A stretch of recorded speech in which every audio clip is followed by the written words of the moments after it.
כשאני אומר את הביטוי הזה, חשוב טוב יהיה טוב, אז אני חושב שהפירוש הפשוט הוא שיש לי איזה בעיה, אז אני צריך לתכנת את הראש שלי, לחשוב טוב, אם יש מחלה או משהו כזה, לחשוב טוב, ויהיה טוב, יהיה טוב בפועל. אם אני תוקע, יש מושג לתקוע את המחשבה חזק,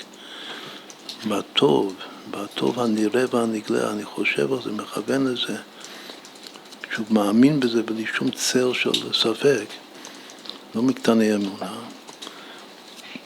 אז ככה הדבר יתממש. זה קשור לנושא השיא כאן של כל המאמר שאנחנו לומדים, שזה הפרק האחרון, פרק ח', שנקרא קביעה רצונית. שלפי התוקף, החוזק של האמונה והרצון וגם השכל, הדבר יתממש ככה בפועל ממש. יש כוח במוח לכוון, לנווט את המציאות החיצונית. עכשיו שוב, שאומרים את הביטוי הזה, חשוב טוב יהיה טוב, אז בדרך כלל זה דבר שנוגע לי אישית. אבל התוספת הוא שגם אם אני רוצה לעזור למישהו אחר, זה לא נוגע לי.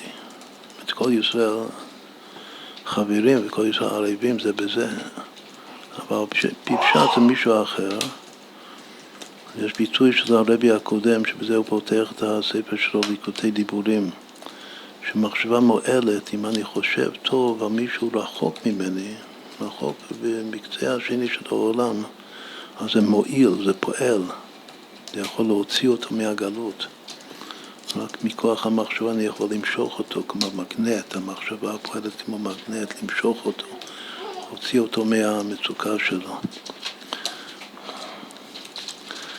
אז מה זה חשוב טוב? חשוב טוב זה לא רק חשוב טוב שיש לי בעיה ואני צריך לחשוב טוב שיהיה בסדר, שיהיה טוב, יסתדר על צד הטוב ביותר, אלא אני כל הזמן צריך לחשוב טוב על אחרים שיש להם בעיות. אז לפי זה חשוב טוב יהיה טוב, זה חשוב טוב על הזולת, על החבר שלך, שהוא נמצא באיזה בעיה, ויהיה טוב, יהיה לו טוב. יהיה לו טוב בפועל, כמו שאמרנו, שמחשבה מועלת, המחשבה פועלת במציאות. אבל בתוך היהיה טוב גופה, אם אנחנו נתבונן נעמיק בזה, ויהיה טוב, אז יש 3 רמות של יהיה טוב. עכשיו, בנפש יש 3 לבושים של הנפש, מחשבה, דיבור ומעשה. וכדי שמשהו יהיה טוב באמת, הוא צריך להיות טוב בכל הרמות, בכל הקומות של המודע, של הנפש. צריך שזה יהיה טוב במחשבה. ידעו שמחשבה זה אותיות בשמחה, יבדו את השם בשמחה, זה מתחיל מיבדו את השם מחשבה. לחשוב שמח. הכל מתחיל מהמחשבה. אז גם ביהיה טוב, היהיה טוב זה מתחיל שנעשה טוב בפועל ברובד של המחשבה. אחר כך היהיה טוב הזה צריך לרדת עולם, מעולם הבריאה שזה המחשבה לעולם היצירה, ולהיות טוב, יהיה טוב ממש בעולם היצירה, שזה בבן אדם זה לבוש הדיבור.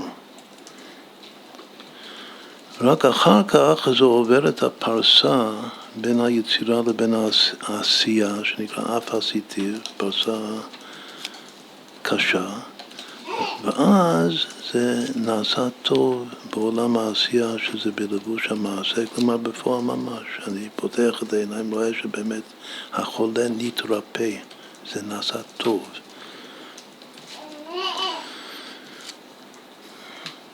כלומר שיש יהיה טוב במחשבה. איך רבי חנין בן דוסה הרגיש שהתפילה שלו התקבלה, שהיה מתפלל למישהו. הרגיש את זה שהתפילה הייתה שקורה בפי, שהתפילה רצה מעצמה בלי מאמץ. אז זה כמו שכינה מדברת מתוך קרונו של משה, שהרגיש שהתפילה שקורה בפה שלי, זה סימן מן השמיים שהתפילה התקבלה. עכשיו, ההרגשה הזאת זה גם עוד יותר עמוק בנפש, זה גם במחשבה. יש אני חושב טוב, שאני מתרכז בזה, מתבונן בזה עמוק בטוב, ונעשה לי אור במחשבה, מקבל כל מיני הערה.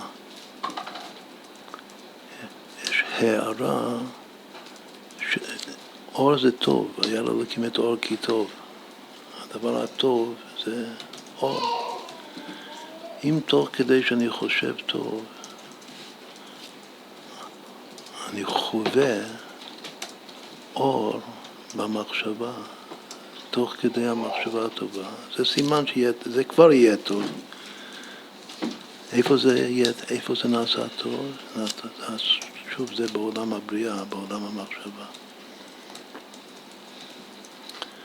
אחר כך זה צריך לרדת שיהיה טוב בעולם הדיבור. זה גם כן לא מזמן, יש פה בהביטה של השבוע, תקראו, כתוב שכל צדיק וכל יהודי הוא צדיק, ואומר כולם צדיקים, תמיד יש לו מילה טובה לומר על מישהו. כל מי שיש לו איזו בעיה או משהו בחיים, הוא תמיד מוצא מילה טובה. להמתיק, בגלל שהוא חושב טוב, ואצלו זה נהיה טוב, והנהיה טוב בא לידי ביטוי בתוך הדיבור שלו, בתוך המילה הטובה שאומר לזולת. מדבר על הלב שלו, היום זה יום הלב, צריך לדבר על הלב. דברו על לב ירושלים, נחמו עמי, יאמר אליכם. דברו על לב ירושלים. לדבר על הלב, דברים טובים. ואז זה נעשה טוב. זה נעשה טוב בעולם הדיבור. אפילו שאדם רוצה שיהיה טוב אצלו, למשל, כמו שאמרנו כל מישהו, יש לו איזו בעיה, אני בעצמי, אני חושב שיהיה טוב, אז בדרך כלל בני אדם לא מדברים לעצמם. אבל אפשר, גם היו הרבה צדיקים שדיברו לעצמם, כמו רבי זושמן לפוליה, דיברו כאילו בגוף שלישי לעצמם על עצמם. אז גם לעצמי אני צריך לא רק לחשוב שיהיה טוב, גם לומר לעצמי, אפילו לומר את זה בפה, לאו דווקא ברבים. לומר מילה טובה לעצמי, שיהיה טוב, יהיה בסדר. וזה עוזר, זה פועל. אחר כך זה יורד הלאה, ואז זה יהיה טוב ממש בפועל ממש, לעיני כולם. ראו כל בשר. פי השם דיבר, זה דיבר, ואחר כך זה נעשה בפועל ממש.